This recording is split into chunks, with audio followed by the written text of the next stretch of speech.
Hello, I'm Bill Gates, Chairman of Microsoft. In this video, you're going to see the future. Who is Bill Gates? A software developer? A businessman? A philanthropist? A global health expert? This question, once merely academic, is becoming a very real question for those who are beginning to realize that Gates' unimaginable wealth has been used to gain control over every corner of the fields of public health, medical research, and vaccine development. And now that we are presented with the very problem that Gates has been talking about for years, we will soon find that this software developer with no medical training is going to leverage that wealth into control over the fates of billions of people. Because until we get almost everybody vaccinated globally, we still won't be fully back to normal. Bill Gates is no public health expert. He is not a doctor, an epidemiologist, or an infectious disease researcher. Yet somehow, he has become a central figure in the lives of billions of people, presuming to dictate the medical actions that will be required for the world to go back to normal. The transformation of Bill Gates from computer kingpin to global health czar is as remarkable as it is instructive, and it tells us a great deal about where we are heading as the world plunges into a crisis, the likes of which we have not seen before. This is the story of how Bill Gates monopolized global health. You're tuned into the Corbett Report. Until his reinvention as a philanthropist in the past decade, this is what many people thought of when they thought of Bill Gates. In the case of the United States versus Microsoft, the US Justice Department contended that the software giant had breached antitrust laws by competing unfairly against Netscape Communications in the internet browser market, effectively creating a monopoly. Bill's first concern was that the prosecution could potentially block the release of his company's latest operating system, Windows 98. Are you asking me about when I wrote this email, or what are you asking me about? I'm asking you about January of 1996. That month. Yes, sir. And what about it? What non-Microsoft browsers were you concerned about in January of 1996? I don't know what you mean concerned. What is it about the word concerned that you don't understand?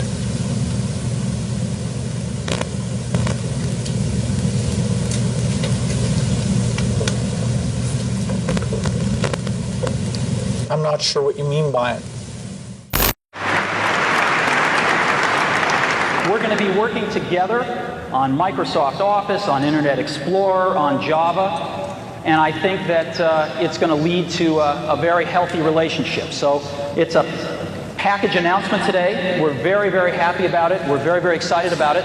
And I happen to have a special guest with me today via satellite downlink. And if we could get him up on the stage right now.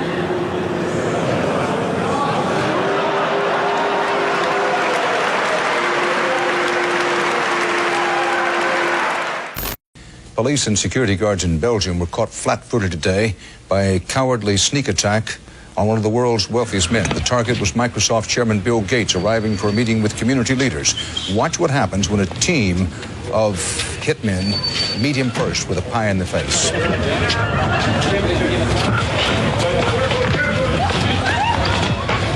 Gates was momentarily and understandably shaken, but he was not injured. The hit squad piled on with two more pies before one of them was wrestled to the ground and arrested. The others, for at least the moment, got away. Gates went inside, wiped his face clean, and made no comment. He then went ahead with his scheduled meeting. No word on the motive for this attack. But once reviled for the massive wealth and the monopolistic power that his virus-laden software afforded him, Gates is now hailed as a visionary who is leveraging that wealth and power for the greater good of humanity. In the 22nd century, a book will be written about the entrepreneur of the 21st century. I'm sure that the person who will foremost come to the mind of those historians is certainly Bill Gates. I don't think it's hyperbole to say that Bill Gates is singularly, I would argue, the most consequential individual of our generation. I mean that.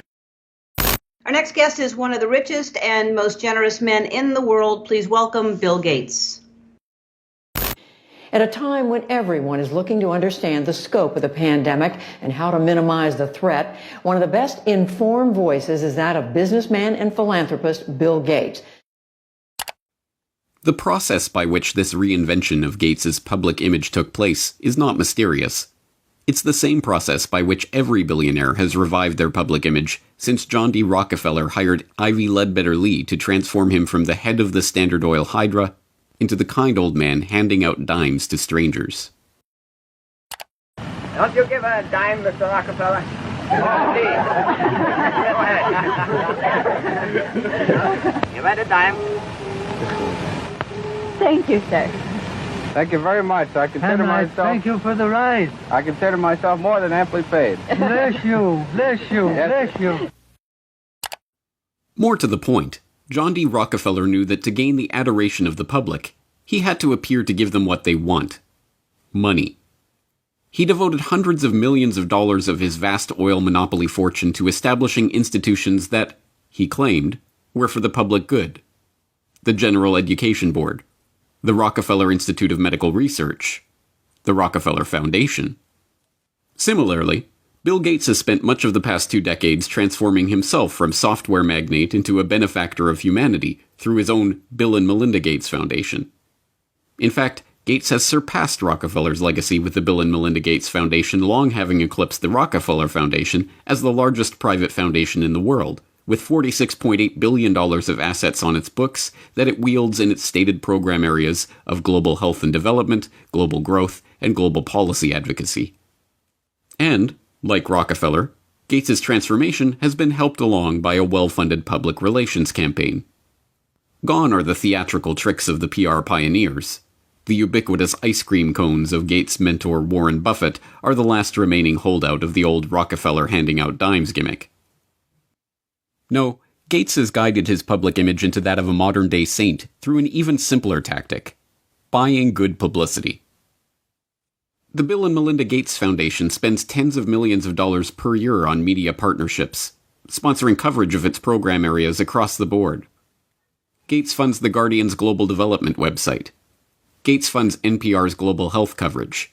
Gates funds the Our World in Data website that is tracking the latest statistics and research on the coronavirus pandemic.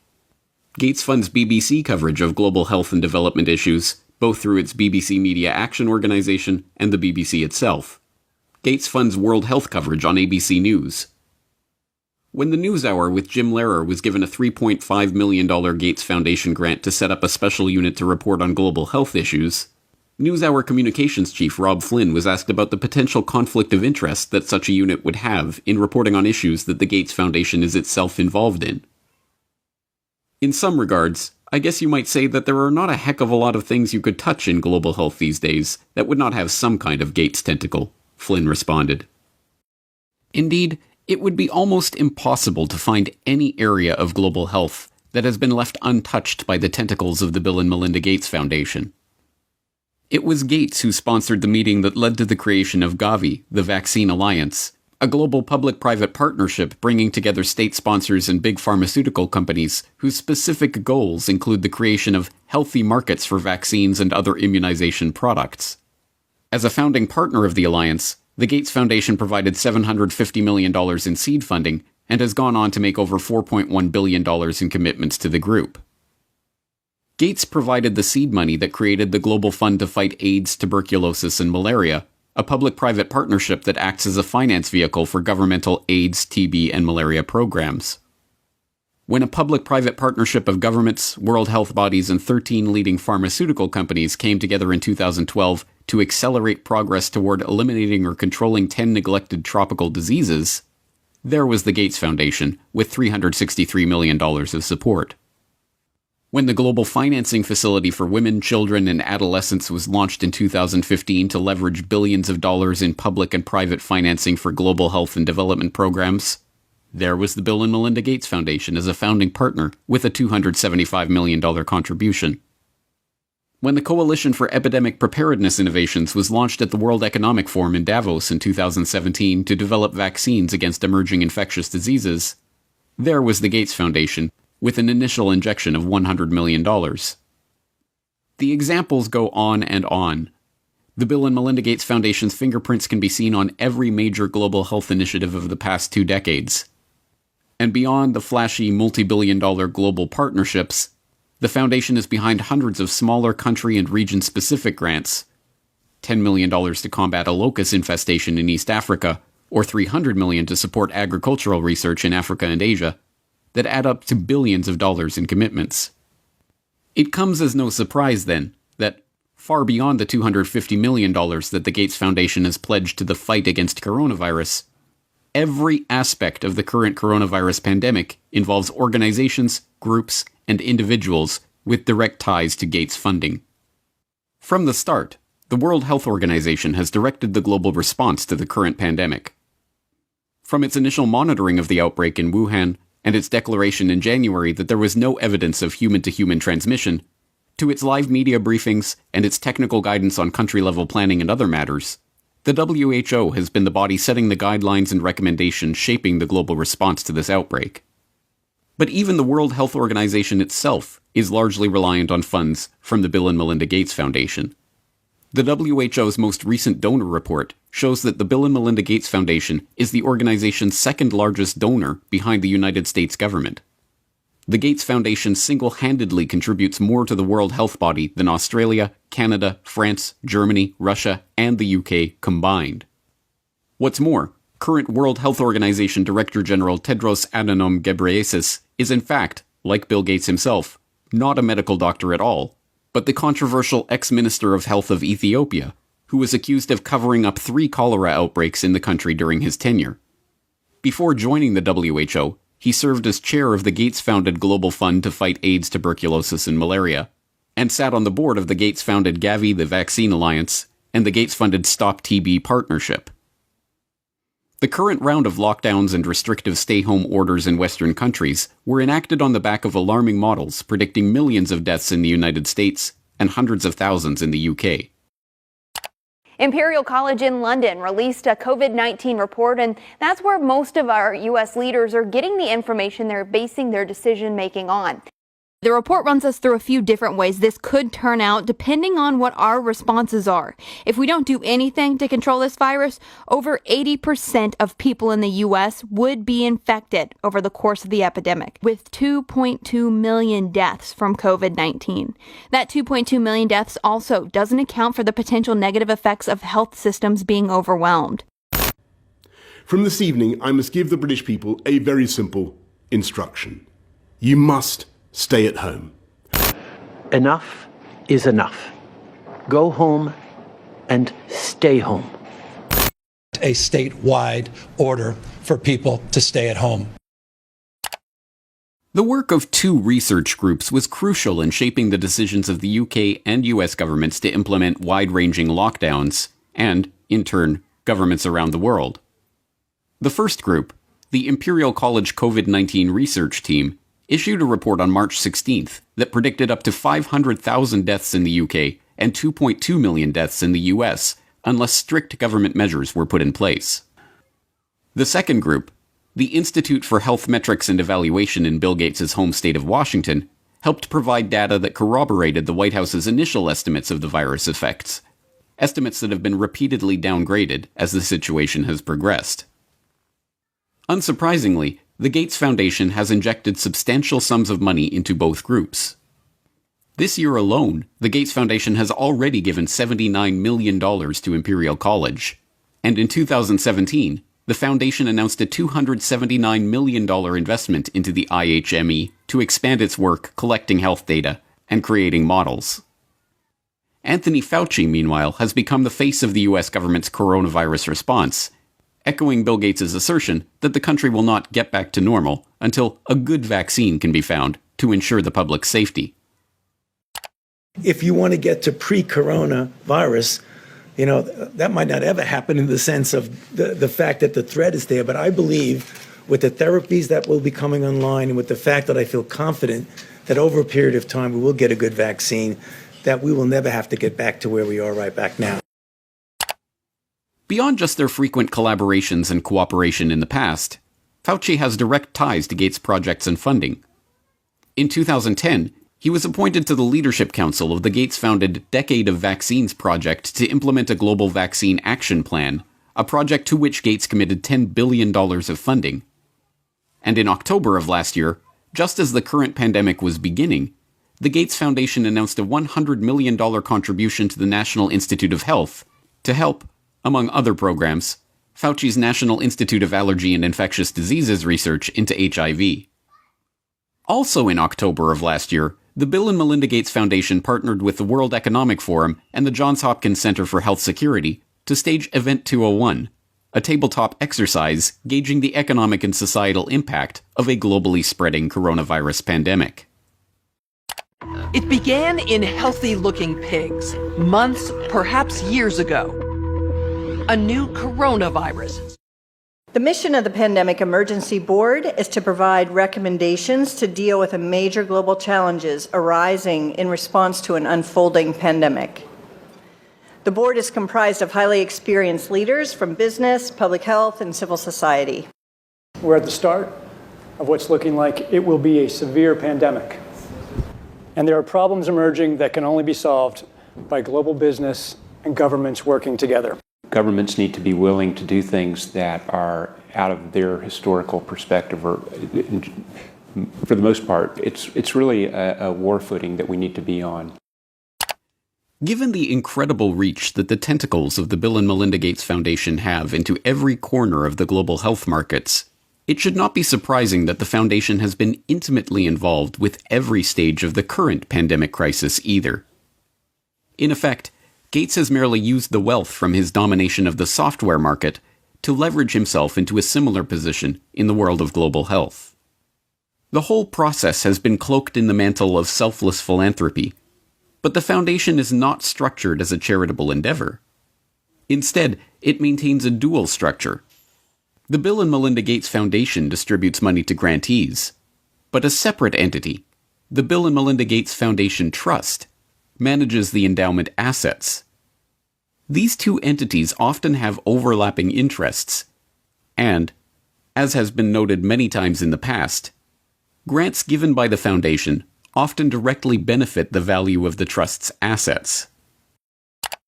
One of my favorite parts about my job at the Gates Foundation is that I get to travel to the developing world, and I do that quite regularly. My first trip in India, I was in a person's home where they had dirt floors, no running water, no electricity, and that's really what I see all over the world. So in short, I'm startled by all the things that they don't have. But I am surprised by one thing that they do have: Coca-Cola.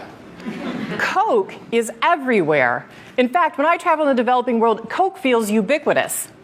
And so when I come back from these trips and I'm thinking about development and I'm flying home and I'm thinking, well, we're trying to deliver condoms to people or vaccinations, you know, Coke's success kind of stops and makes you wonder, how is it that they can get Coke to these far-flung places? And if they can do that, why can't governments and NGOs do the same thing? And the charity of Microsoft founder Bill Gates and his wife Melinda is under criticism following the disclosure it substantially increased its holdings in the agribusiness giant Monsanto to over $23 million. Critics say the investment in Monsanto contradicts the Bill and Melinda Gates Foundation's stated commitment to helping farmers and sustainable development in Africa. The study from the pressure group Global Justice Now paints a picture of the Gates Foundation partly as an expression of corporate America's desire to profit from Africa, and partly a damning critique of its effects.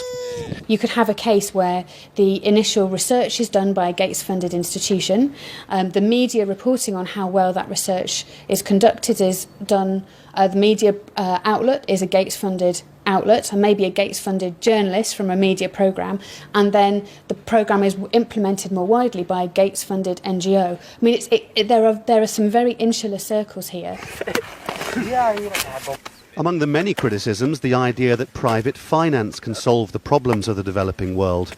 Should poor farmers be trapped into debt by having to use chemicals or fertilizers underwritten by offshoots of the foundation?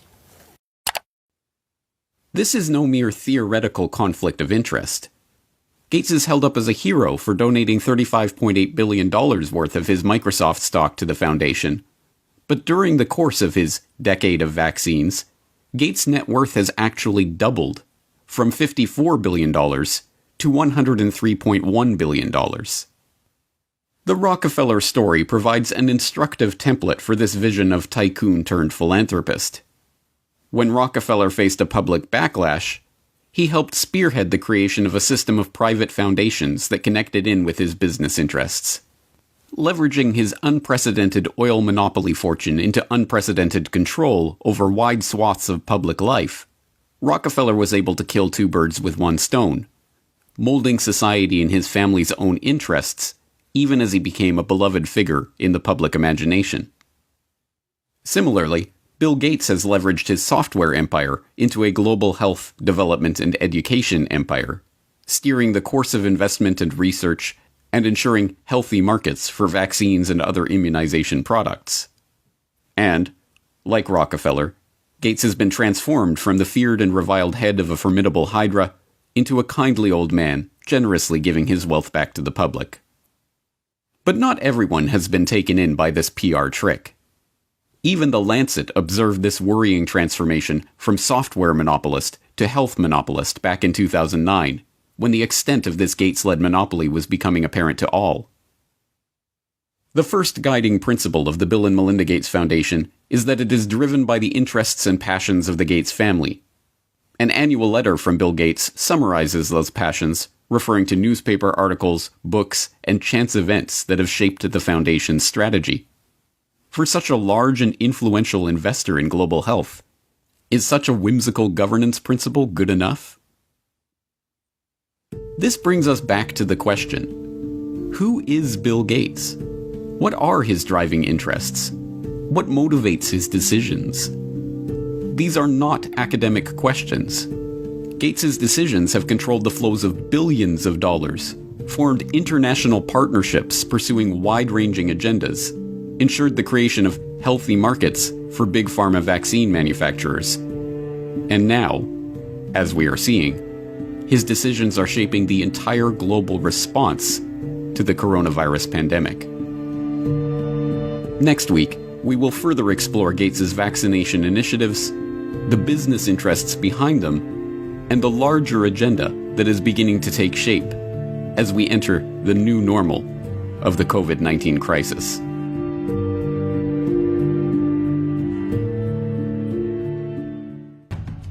Next week on the Corbett Report.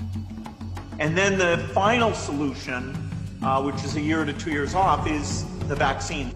The only thing that will really allow life as we once knew it to resume is a vaccine. This will be the new normal until a vaccine is developed. The truth is that this attempt to reorient the global health economy was part of a much bigger agenda.